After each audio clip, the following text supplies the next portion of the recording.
La France a réussi dans les années 70 à 90 une des plus belles réussites du développement de l'industrie nucléaire, à la fois dans la construction des réacteurs et dans le cycle du combustible.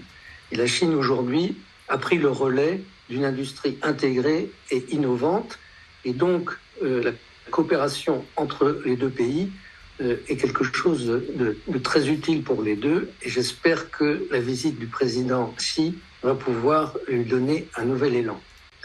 Bien sûr, il y a fondamentalement la construction de la centrale nucléaire de Daya-Bay, la première centrale nucléaire en Chine, peut-être le plus beau projet de coopération industrielle internationale de l'histoire.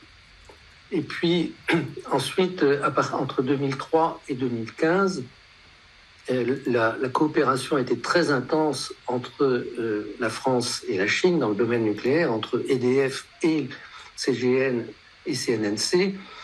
Et EDF a beaucoup contribué à l'organisation du programme nucléaire chinois.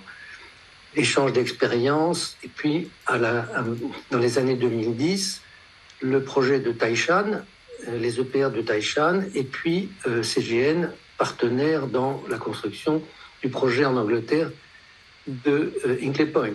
Et le sommet de cette coopération a été la déclaration intergouvernementale commune entre la France et la Chine sur la coopération dans le domaine du nucléaire, de la mine au retraitement.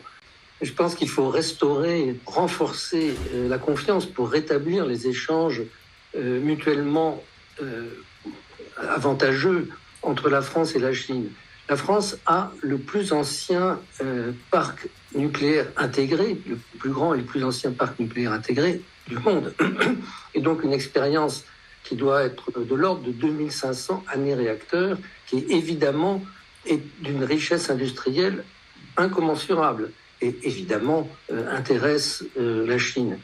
La Chine, en revanche, aujourd'hui est le plus grand constructeur avec des succès incroyables en matière de rapidité et d'efficacité dans la construction.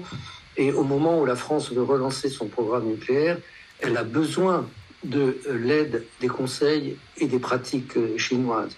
Et donc je pense que c'est évidemment mutuellement avantageux de relancer une coopération dans la confiance.